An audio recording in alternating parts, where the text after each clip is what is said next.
지금 이제 계속 반대되는 그 부채 계정 과목도 같이 나오기 때문에 이제 자산에서는 시간이 조금 걸리는데 부채로 가면 우리들이 아는 계정 과목들이 많아서 부채는 아마 생각보다 빨리 끝날 거예요.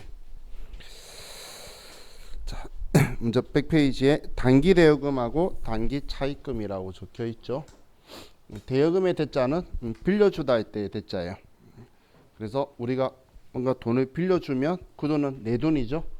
그렇기 때문에 나의 자산인 거고, 우리 차입금은 차자는 내가 임차 빌리고다 할 때 차자예요. 그래서 나한테 부채예요.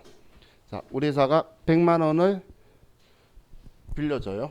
자, 그럼 1년간 빌려주게 되면 돈 빌려주니까 대변에 돈이 나가야 되겠죠.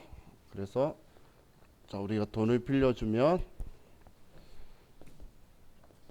대변에 현금으로 100만 원이다 이렇게 빌려주고, 자, 그리고 차변에는 우리는 1년짜리면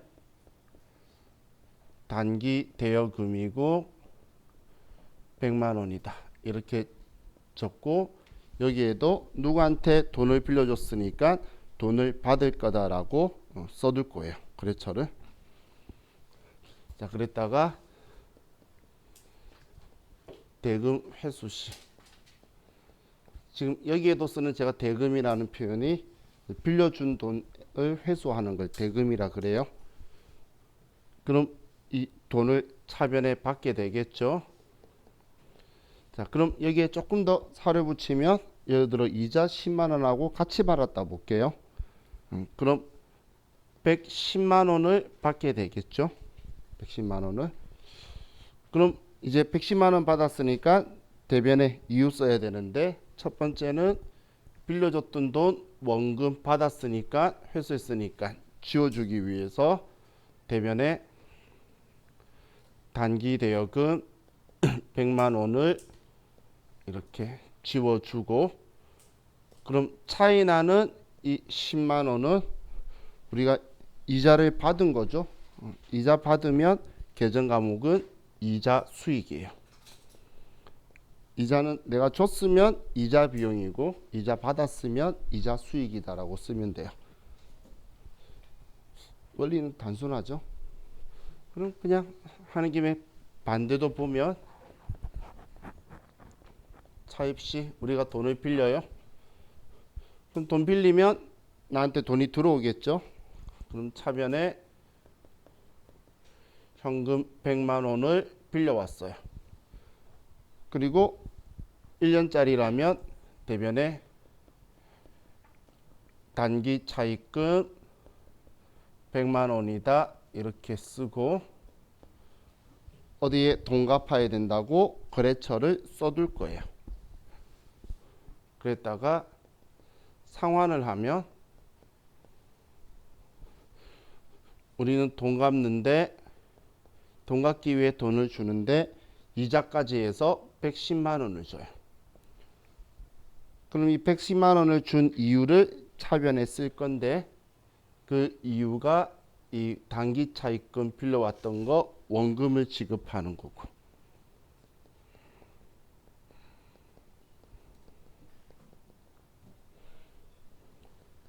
그리고 10만 원은 우리가 이자를 준 거예요. 그러면 이자 비용이다라고 이렇게 써주게 될 거예요. 이렇게 쓰는 게 우리는 단기 대여금, 단기 차입금을 쓰는 거예요.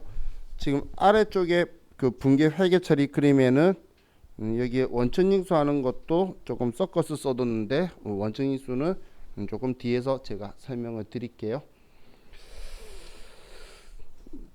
자, 그럼 다음 102페이지로 가서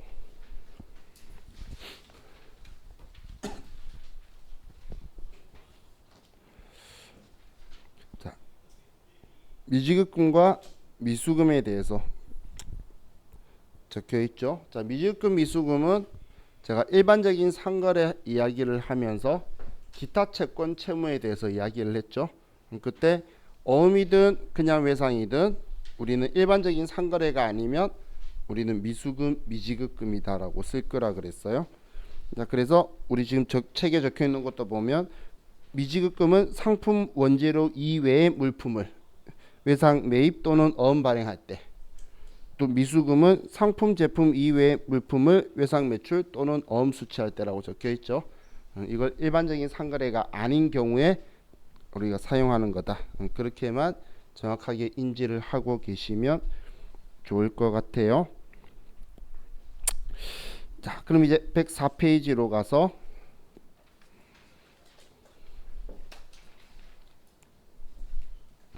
자, 선급금하고 선수금을 볼게요.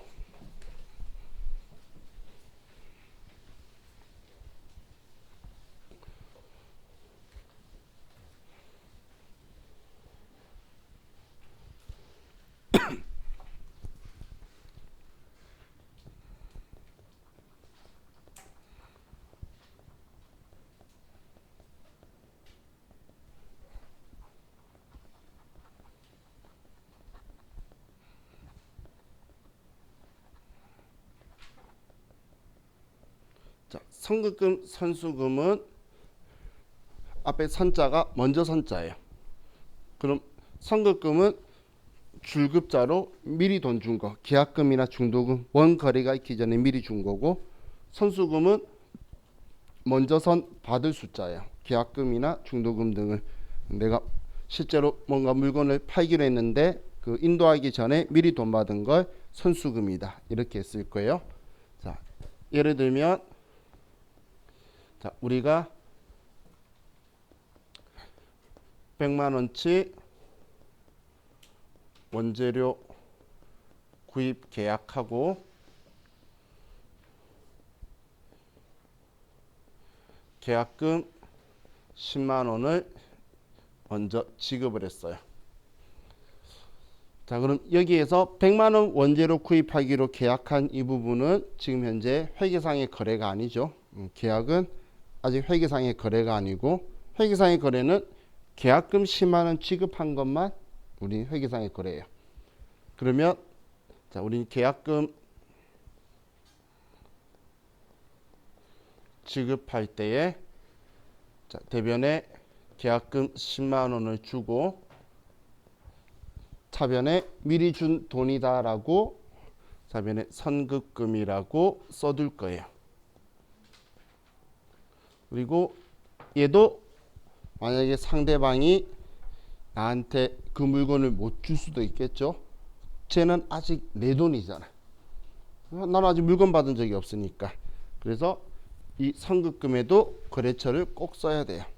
그리고 방금 저 돈 아직 내 돈이다라는 데에 여러분들이 호응했었죠. 그래서 얘는 아직 내 돈이기 때문에 얘 성격은 자산이에요. 얘 성격은 선급금은 아직 내 돈이에요. 미리 계약 중 돈인데 상대방이 계약 사항을 이해 못하면 다 돌려받아야지. 그죠? 그렇기 때문에 아직 내 돈이라는 거예요. 그랬다가 원재료 수령하면 자, 그때 이제 우리 차변에 원재료를 받았어요. 100만 원치를. 자, 그럼 돈 얼마만 주면 되죠? 그렇죠. 90만 원만 주면 되겠죠. 10만 원이 미리 줬잖아.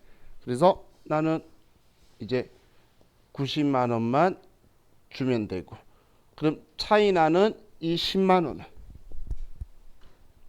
이젠 미리 준 돈이 아니죠. 물건 받았잖아. 그래서 얘를 지워주는 거예요. 대변에 선급금을 이렇게 지워주게 될 거예요.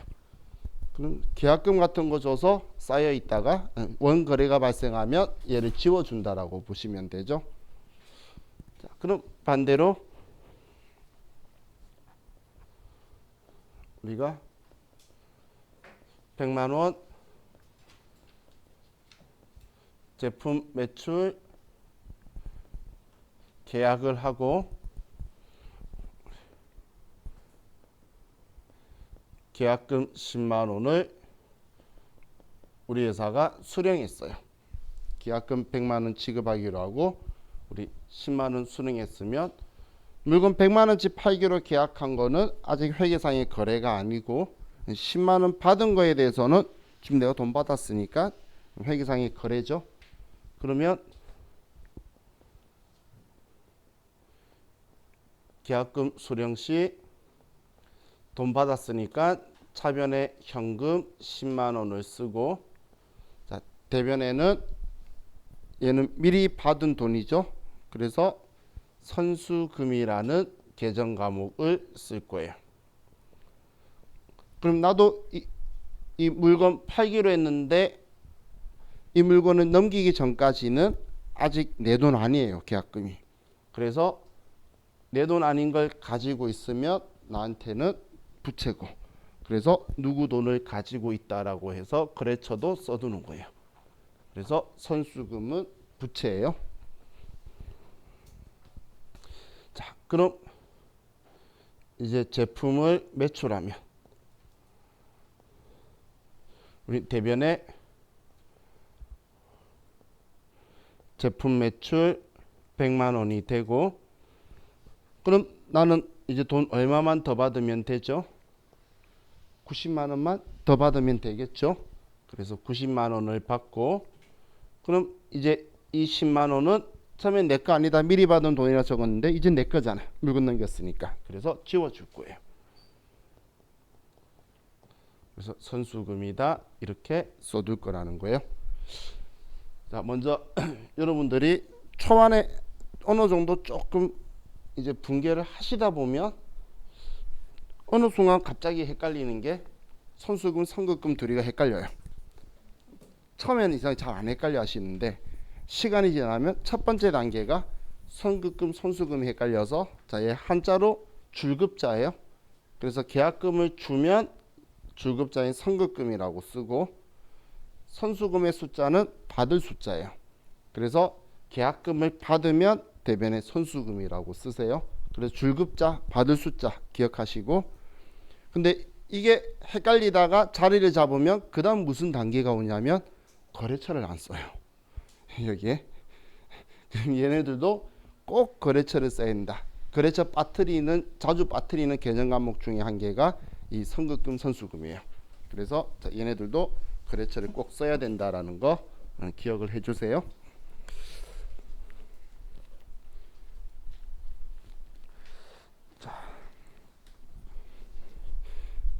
아래에 상품권 이야기가 있는데 좀 책에서 오버해서 있는데 그래도 상품권 나와 있으니까 제가 설명을 해 드릴게요.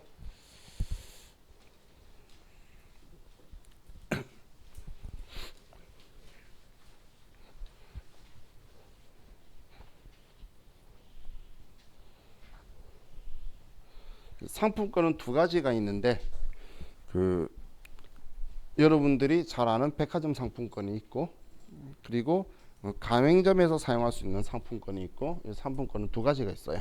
백화점 상품권은 상품권 발행했다가 우리 백화점에 물건을 인도하면서 상품권을 회수하는 거고, 가맹점 모집하는 형태는 가맹의 상품권의 수수료를 받는 형식으로 해요. 그래서 두 가지가 있는데 둘 다 차이가 없이 상품권 팔 때는 아직 그 돈이 내 돈이 아니에요. 그래서 여러분들 이해하기 쉽게 상품권을 그냥 가맹 형태로 설명을 드릴게요. 자, 우리 회사가 있어요. 우리 회사가 상품권을 발행하는 회사인데, 우리 회사가 고객한테 상품권을 100만 원치를 발행을 해요.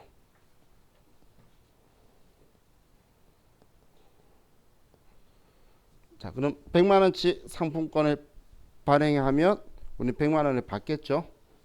그러면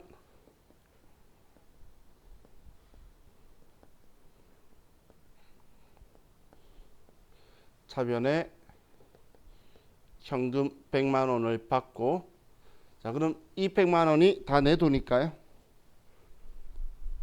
당연히 아니겠죠. 저 돈이 내 돈이면 상품권 발행하는 회사는 한국조폐공사지. 100만 원 발행해주고 100만 원이 내 돈이면 돈이잖아요. 그죠? 그럴 리는 없겠죠. 상품권 가맹하는 회사는 뭐냐면 가맹점한테 수수료를 받는 거래요. 그럼 그 가맹점한테 100만 원짜리 상품권을 제가 예를 들어 여러분한테 팔았죠. 그럼 여러분이 그 상품권으로 가맹점에서 쓰면 그 가맹점에서 상품권을 저한테 돌려주면 그때 제가 그 가맹 수수료 상품권에 대한 수수료를 빼고 나머지 돈을 주는 방식을 써요. 그럼 그 상품권을 쓰라고 제가 어떻게 홍보할 거다 뭐 이런 식으로 이제 쭉 이제 그 사업 설명회를 하고 하면서 우리 가맹에 넣어요.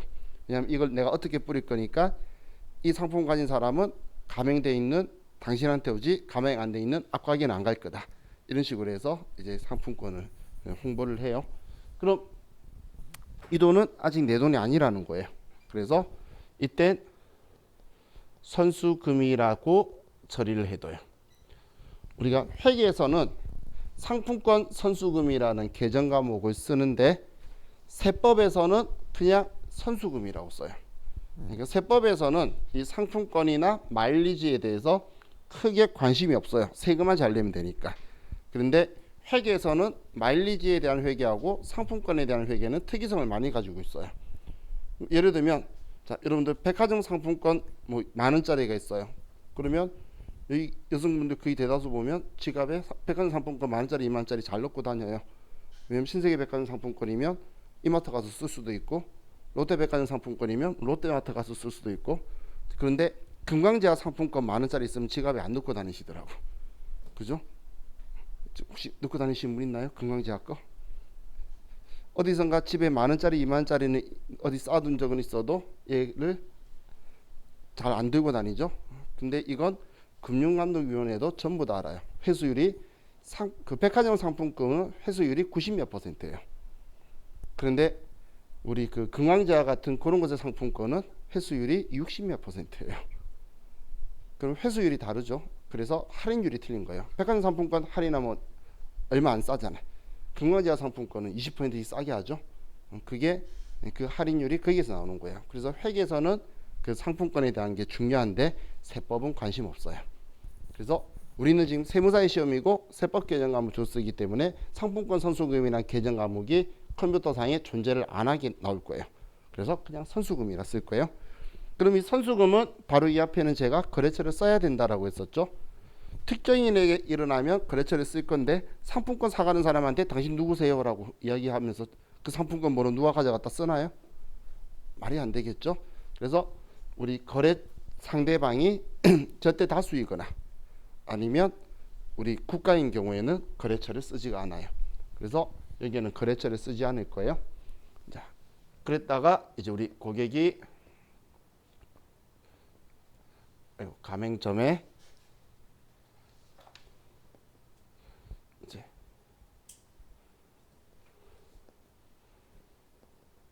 물품 구입하고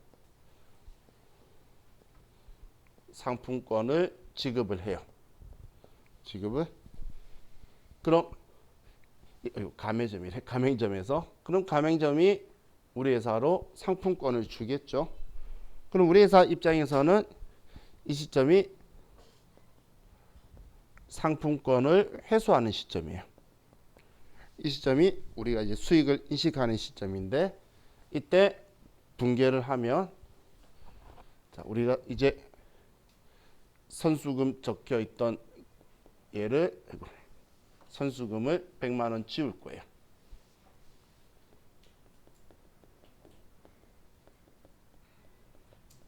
그리고 가맹점에 돈을 줄 건데 예를 들어 가맹 수수료가 5만 원이라면 95만 원을 지급해 줄 거예요. 그럼 차이 나는 이 5만 원이 우리 회사가 남기는 거죠. 그래서 이 5만 원을 상품권 매출이다. 이런 식으로 매출 계정 과목을 만들어서 뭐 상품이라고 하는 곳에서는 상품 매출이다. 뭐 상품권 매출 만들면 상품권 매출이다. 이렇게 할 거라는 거예요. 그럼 우리가 물건을 팔았다고 매출이다라고 수익 인식하는 시점은 이 시점이 수익 인식 시점이에요.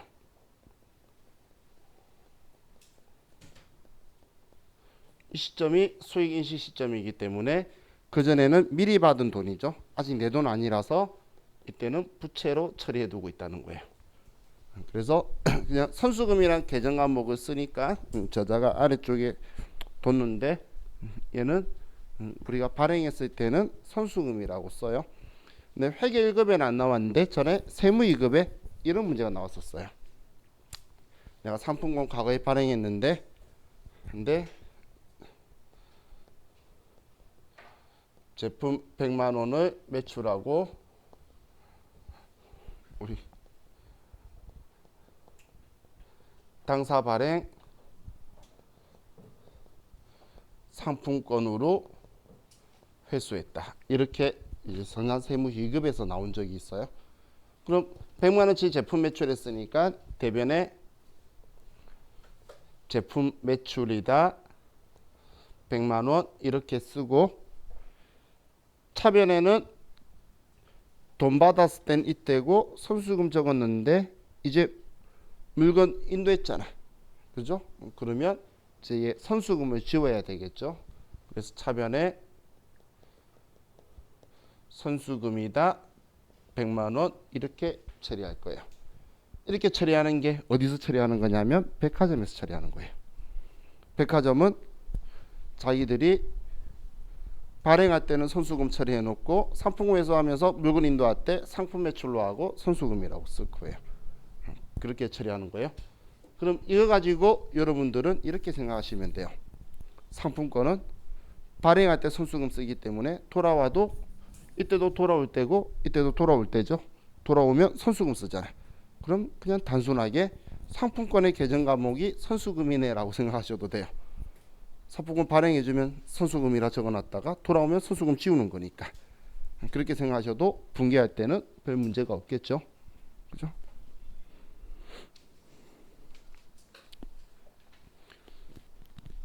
자, 다음 106페이지로 가서 임직원 단기 채권과 예수금 적혀 있는데 자,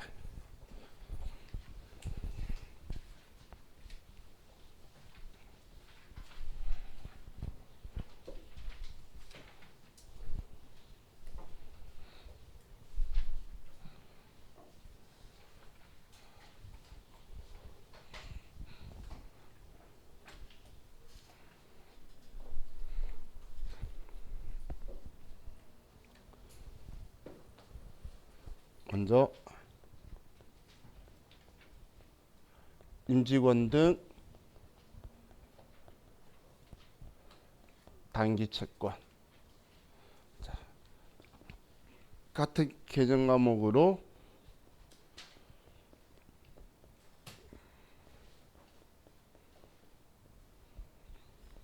자, 주임종 단기 채권이다라고도 하는데 이것도 회계에서는 주임종 단기 채권이라고 하고 세법에서는 임직원 등 단기 채권이라고 해요. 얘는 가불금을 이야기하는 거예요. 가불금. 지금 주임종이라는 게 뭐냐면 자, 우리가 회계상에 우리 회사를 구성하는 사람들의 분류는 주주와 주식을 가지고 있는 그리고 경영의 책임자인 임원과 그 외 나머지는 전부 다 종업원으로 구성되어 있어요. 상무 그런 사람 회계상으로는 전부 다 종업원이에요. 이사급부터가 임원이라고 부르고 그리고 우리 주식 가지고 있으면 뭐 주주 임원도 있고 주주인 사람은 또 있고 그럼 지금 주임종 단기 채권이라는 건 주임종 이 앞단어를 줄여서 쓴 계정 과목이고 근데 이걸 이제 세법에서는 그냥 임직원 등 단기 채권으로 이렇게 써두는 거예요. 그럼 지금 우리 회계에서는 우리 임직원들한테 가불을 해주면 월급 줄 때 가불금 빼고 주겠죠. 그럼 처음 가불 해줄 때는 돈 빌려준 걸로 처리했다가 월급 줄 때 그 빼고 주면 그때 돈 갚은 걸로 처리할 거예요. 그때 사용하는 계정 과목이에요. 그럼 우리가 가불을 할 때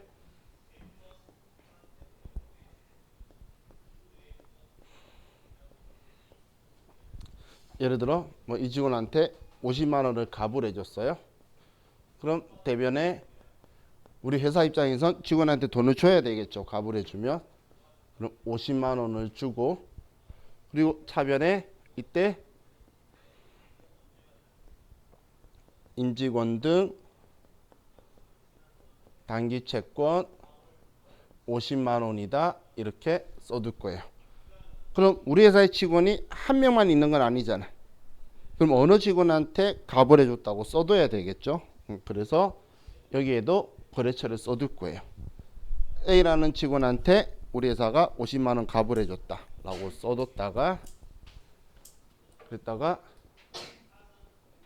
급여 지급할 때 이 직원의 급여가 예를 들어 300만 원이라고 볼게요. 그러면 자, 우리 회사가 월급을 주는 거니까 대변에 보통 예금 나갈 거고, 차변에 자, 직원들의 월급은 자, 계정 과목이 급여예요. 급여. 그럼 급여가 300만 원인데, 근데 우리는 가불금 빼고 250만 주면 되겠죠. 그럼 얘는 250만 원만 줄 거예요. 그럼 이제 얘 갚은 거잖아. 빼고 줬으면. 그래서 지우는 거예요. 임직원 등 단기 채권이다. 당연히 거래처에 있도록 써줘야 저 직원 이름으로 가불금이 사라지겠죠. 자, 원리는 단순하죠. 그냥 계약금 지급할 때처럼 써뒀다가 이제 얘 정리되면 반대쪽에 써서 지워주는 그런 원리로 간다라고 보시면 돼요. 자, 이해가시죠? 그렇죠?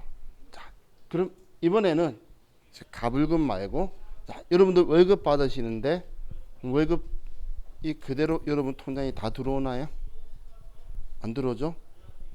세금 떼이고, 그리고 왜 내는지 모르겠지만 건강보험료, 국민연금, 고용보험료, 장기요양보험료 막 떼이고, 그리고 돈 들어오죠. 그걸 보도록 할게요.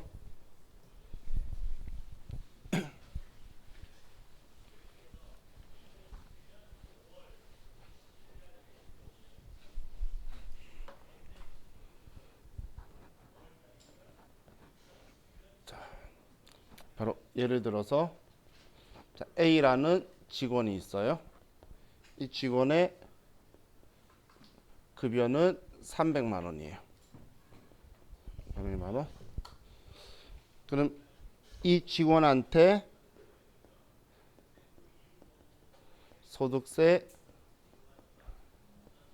지방소득세가 10만 원이 나온다라고 그냥 가정을 할게요. 자, 그럼 여러분들 원천징수라는 이야기는 많이 들어보셨죠?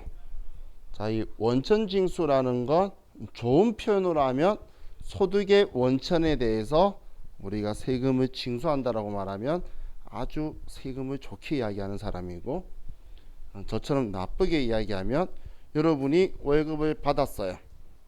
그럼 월급 다 주면 나중에 여러분들이 그 돈 받은 걸 가지고 세금 정리해서 국가의 세금을 제대로 납부할 거라는 믿음이 국가는 단 1도 없어요.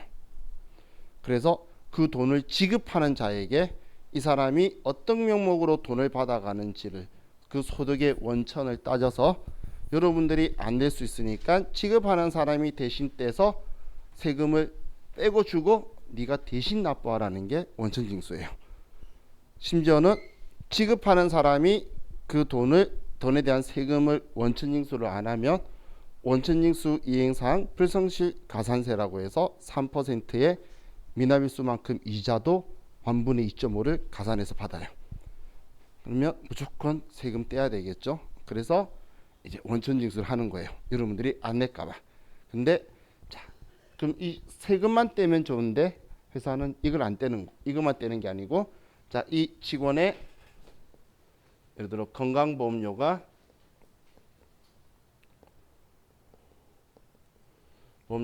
예를 들어서 20만 원이다라고 볼게요. 그리고 국민연금이 30만 원이다. 자, 이 직원한테 이렇게 나왔어요. 자, 그럼 A라는 이 직원 때문에 이제 발생한 소득세는 당연히 자기가 번 돈에 대한 세금이니까 본인이 내겠죠. 그런데 건강보험이나 국민연금은 회사가 절반 50%를 내주고 본인이 50%를 부담해요. 뭐 장기보험 이런 거 다 빼고 그냥 이 두 개만 가지고 볼게요. 그러면 얘는 둘로 나눠져서 직원 본인 부담금은 절반이 10만 원이고 회사 부담금이 절반인 10만 원이라는 거예요. 또 국민연금도 절반인 본인이 부담하는 돈은 절반 15만 원이고 회사가 부담하는 돈이 15만 원이 될 거라는 거예요. 그러면 이 직원한테 월급 주면서 우리가 원천징수조로 떼는 돈은 이 10만 원과 본인 부담금 이 10만 원과 국민연금 본인 부담금 15만 원에서 35만 원을 빼고 지급하겠죠.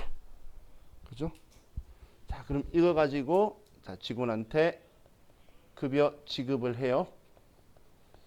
자, 그럼 급여 지급하게 되면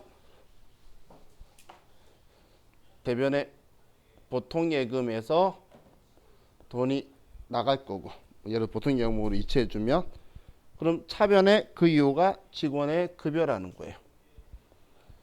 자, 그럼 이 급여는 무조건 총액을 쓰는 거예요. 이 직원의 월급이 얼마인데 얼마 떼고 줬다 이렇게 쓸 거예요. 장부에. 그럼 이 직원의 총 급여는 300만 원인데 그런데 지금 35만 원을 빼고 265만 원을 지급했다 이렇게 쓸 거라는 거예요. 그럼 이때 우리가 대신 납부하려고 징수한 돈들 있죠. 대신 납부하려고 한 돈들 내 돈은 아니고 우리 회사 돈은 아닌데 대신 내려고 한 돈 이걸 뭐라고 하냐면 예수금이라고 하는 거예요. 예수금은 내 돈이 아니고 우리가 대신 납부하려고 징수하고 있는 돈이에요. 그럼 이 돈을 안 내면 어떻게 되냐면 횡령죄로 고소를 해요. 누가 하냐면 얘가. 이걸 안 내면 왜냐면 직원한테는 내가 대신 낼 거라고 10만 원 뜯어놓고선 우리 회사가 안 냈잖아요. 그러면 그 직원 집에 우편물이 날아가요. 건강보험공단에서 귀하가 납부하신 보험료가 원청인사가 납부하신 보험료가 지금 보험공단에 납부되고 있지 않다는 사실을 알고 계십니까? 그거는 그 중간에 횡령했다라는 거에 근거 자료로 날리는 거고 그리고 회사를 이제 횡령죄로 고소하니까 통장이 금방 압류가 돼요. 횡령죄라서. 그러면 어쩔 수 없이 빨리 내겠죠. 얘가 그런 짓을 너무 많이 하다 보니까 제일 못 받던 얘가 부러워서 같이 좀 받아줘. 그러다가 지금 통합고지서가 된 거예요. 옛날에 얘네들 따로따로 하다가 얘가 최고 짱이었어요. 엄청 잘 받았어요.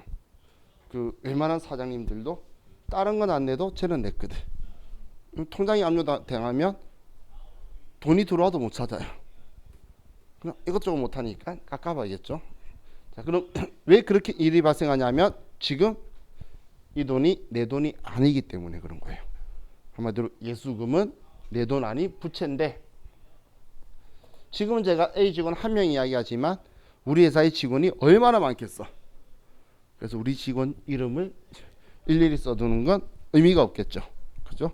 근데 그 실무에 가시면 얘네들을 또 조금 분리를 해서 어디에 납부할 거라고 쓰는 회사가 있긴 해요. 그거는 그 회계 담당자가 자기가 편하게 쓰려고 하는 거지 원칙은 그런 거 쓰는 거 아니에요.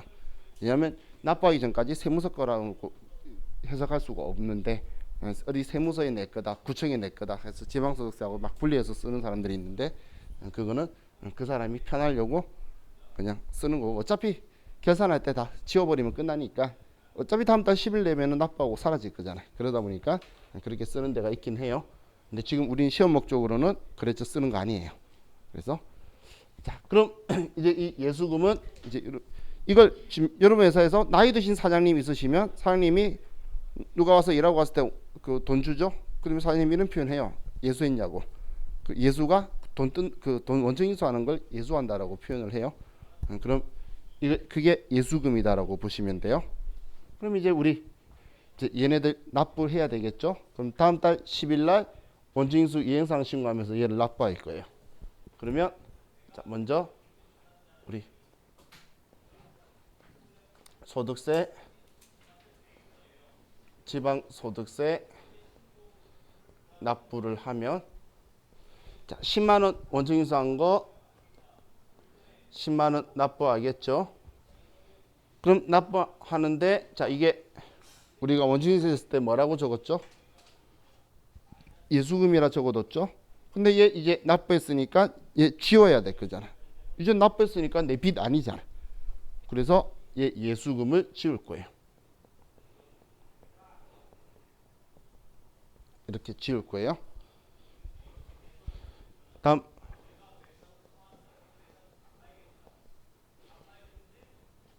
건강보험료 납부를 하면 자 건강보험료 납부하면 20만 원 납부해야 될 거잖아요. 그죠? 그럼 건강보험료 20만 원을 납부를 해요. 그럼 20만 원 납부하는데 자 여기 예수금에는 건강보험료가 얼마가 들어가 있죠? 10만 원만 들어가 있죠. 그럼 차변에 예수금은 10만 원이고 그럼 이 10만 원은 우리 회사가 지원해 주는 거죠. 근데 우리 회사가 이걸 지원해 준다고 해서 우리 회사에 돈 들어오는 게 있나요? 그냥 돈 쓰고 끝나는 거잖아요. 그걸 비용이라고 해요. 그럼 우리는 비용 처리하는데 자, 우리 관습적으로 건강보험료를 복리후생비다라고 쓸 거예요. 그럼 복리후생비이기 때문에 자, 우리는 이 지원해준 직원이 생산부 직원이면 500번대, 사무직 직원이면 800번대라고 처리할 거예요. 이걸 여러분들이 또 정리를 추후에 잘 하셔야 돼요. 직원 2명의 월급을 주면서 원칙인수한 거에 대해서 이걸 납부하면 직원 2명이든 뭐든 전부 다 그 사람 돈은 예수금이라 적혀 있을 거예요. 그럼 우리 회사가 지원하는 건 얘를 구분해서 써주게 될 거예요. 그럼 이제 국민연금 납부를 하면 자, 국민연금 30만 원 납부해야 되겠죠. 대변에 현금으로 30만 원을 납부하고 자, 그럼 지금 우리 이 예수금에 들어가 있는 돈은 15만 원 절반이잖아요. 그럼 이제 예수금 국민이죠. 예수금 15만 원 지우고 그럼 결론적으로 얘 다 납부했으니까 10만 원, 10만 원, 15만 원, 그럼 35만 원 다 지워졌죠. 그럼 이제 우리 회사가 지원해주는 이 돈은 국민연금은 우리 시험에서는 일반적으로 세금과 공과금이라는 계정 과목을 쓸 거예요. 세금과 공과금이라는 계정 과목을 쓸 거예요. 얘도 우리 직원이 어느 부서 직원이냐에 따라서 500번, 800번을 선택해 줄 거예요. 우리 회사가 지원해 주는 비용이니까 500번, 800번을 구분하는 이유는 우리는 철저하게 공장이 있어서 들어간 돈은 500번대를 쓸 거예요. 공장 없는 곳은 전부 다 800번대 쓸 건데 제조업을 하는 곳에서는 공장이 있었기 때문에 들어간 돈은 모조리 다 500번대를 쓸 거예요. 왜냐하면 그렇게 해서 그 돈 다 모아가지고 들어간 돈이 물건 사오는 것보다 비싸면 공장 문 닫을 거거든. 그렇기 때문에 무조건 직원이 예를 들어서 우리 공장 직원이 100명이 단체 미팅을 해서 단체로 다 결혼하는 거야. 그럼 한 사람당 100만 원씩 주면 1억이 나가겠죠. 그것도 공장 없었으면 안 일어날 거잖아. 사람이 살다 보면 경조사는 다 일어나는 거죠. 그러면 공장이 있어서 들어간 돈으로 500번대로 전부 다 정리할 거예요. 그래서 이 돈이 다 들어간 합친 돈이 그냥 사오는 것보다 비싸면 공장 문은 닫는 거예요. 그걸 위해서 500번, 800번을 꼭 구분하는 거예요. 800번은 공장을 하든 안 하든 전부 다 들어가는 건데 500번은 제조업을 하는 데서만 하는 거고 우리는 제조업으로 시험 볼 거기 때문에 이 두 개를 우리 직원이 두 분류로 나눠질 거예요. 자, 이게 우리 예수금이에요. 자, 예수금 사용하는 방법 아시겠죠? 근데 이제 우리 실무적으로는 이 두 개 안 나눠요. 계정 과목. 그냥 사장님이 그 직원들 이 4대 보험에 대해서 지원해 주는 게 그냥 직원들 복리후생이라 생각하는 곳은 복리후생비고 그냥 세금이라 생각하고 내는 사람은 세금과 공과고 둘 다 같은 거 써요. 근데 우리 시험에서는 이 아무거나 써도 되기 때문에 복리후생비로 처리해라 세금과 공과금을 처리하라 말해줄 거예요. 시험 문제에서는 시험에서 말해줄 거니까. 근데 그 말해주는 계정 과목 보면 건강보험은 주로 복리후생비고 국민연금은 세금과 공과를 주로 쓰길래 저도 이 두 개 다 쓴다라는 거 아시라고 이렇게 쓴 거고 이건 건강보험을 복리후생비를 꼭 써야 된다는 규칙은 없어요. 우리 시험에서는 그렇게 하더라고요. 자, 그럼 이게 우리 예수금에 대해서 이야기한 건데, 자 그럼 예수금 말고 얘하고 반대되는 성격 같아 보이는 거 그걸 좀 볼게요. 자 지금 이 예수금은 우리 회사가 원천징수를 한 거죠. 돈을 지급하면서 원천징수를 하는 거잖아요. 그럼 이번엔 반대로 우리 회사가 원천징수를 당하는 상황을 볼게요. 우리 회사도 돈 받으면서 세금 떼이고 받을 수 있겠죠. 지금 그런 상황을 좀 볼게요.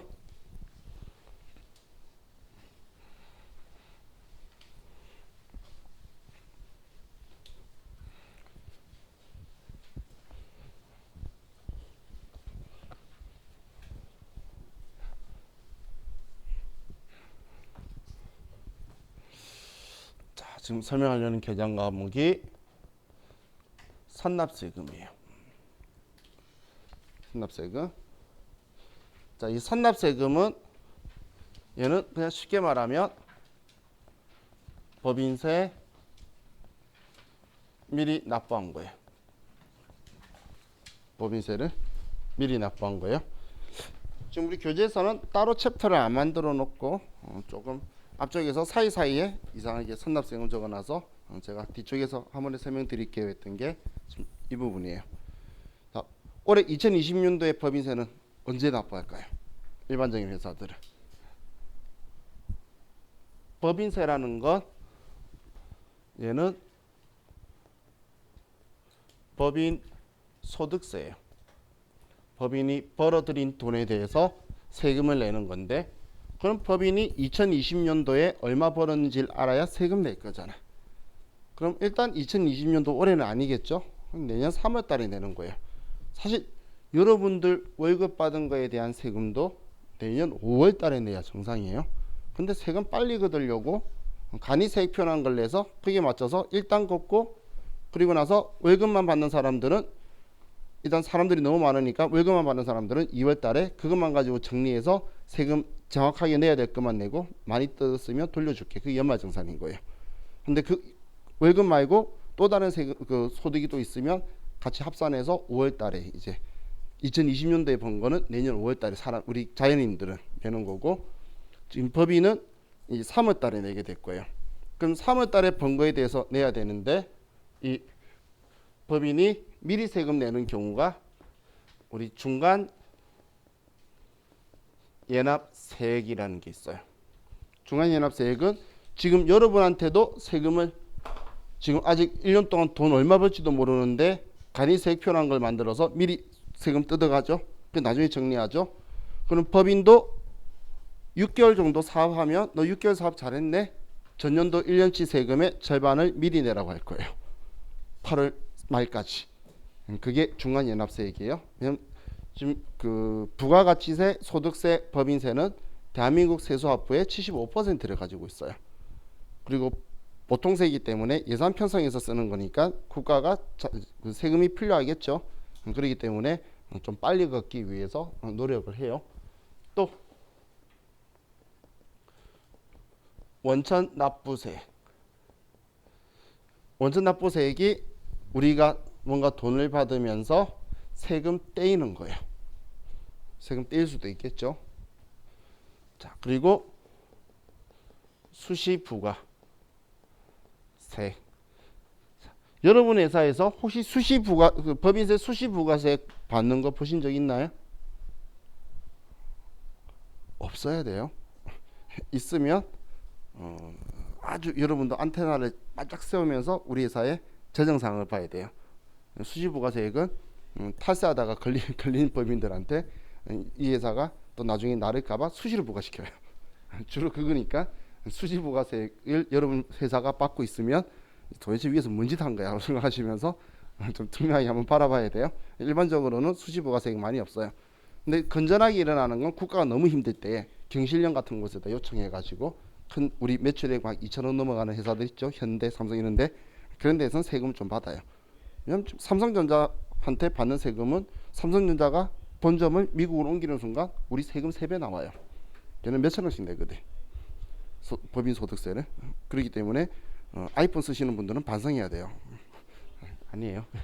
우리는 세무 쪽으로 갈 게 아니니까 근데 여러분이 아는 세금 하시는 분들은 전부 다 삼성전자를 써요. 그 이유가 아이폰이 세금을 너무 작게 내고 한국을 무시하기 때문에 싫어해요. 자, 그럼 이제 이거 가지고 먼저 방금 우리 예수금하고 반대 성격으로 좀 볼게요.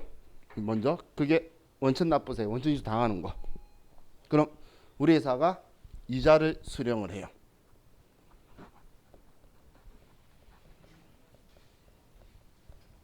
자, 그럼 이자를 받으면 차변에 보통 예금에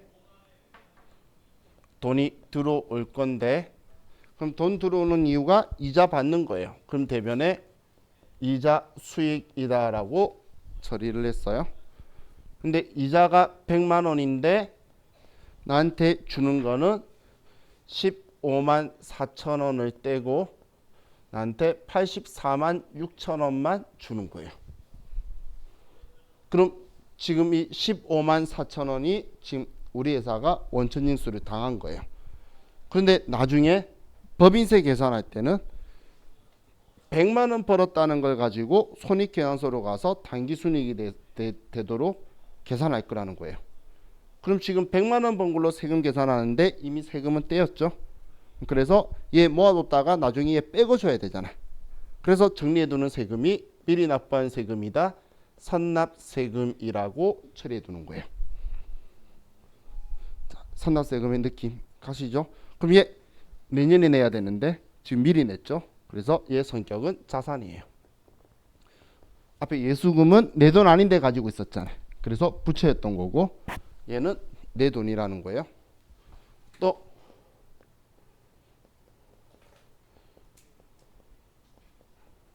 중간예납세액 납부를 한다 볼게요. 자, 우리 회사가 중간예납세액 200만 원을 납부해요. 그럼 대변에 현금으로 200만 원을 납부를 했어요. 그럼 내년 3월 달에 세금 낼 때 이거 빼고 내야 될 거잖아. 미리 지금 중간에 너 이만큼 했으니까 전년 대비 전년 거 기준으로 절반을 내라고 한 거예요. 올해 얼마 번지 물어보지도 않고. 그러면 나는 이거 빼고 내야 되니까 얘도 미리 낸 세금이다. 선납세금 200만 원 이렇게 써둘 거예요. 자, 그럼 지금 우리 법인세는 세금이니까 세금은 우리 회사한테 비용이겠죠. 돈 내면 들어오는 거 없잖아. 그래서 올해 번 돈에 대한 세금이니까 우리가 12월 31일 날 결산할 때에 법인세 정리를 할 거예요. 법인세 정리해 봤더니 법인세가 500만 원인 거예요. 500만 원. 자, 그럼 500만 원이면 우리는 올해 발생한 법인세는 법인세 등 혹은 법인세 비용이 500만 원인데, 그런데 우리 세금은 지금 12월 31일 날 내는 게 아니라 내년 3월 31일까지 낼 거예요. 그럼 미래에 낼 거죠. 그래서 아직 안 낸 세금이라고 해서 미지급 세금이라고 줄 건데, 자, 우리 500만 원 다 내야 될까요? 지금 미리 납부한 세금이 지금 얘가 215만 4천 원이 있죠. 4천 원. 그럼 우리 내년에 284만 6천 원만 내면 된다는 거예요.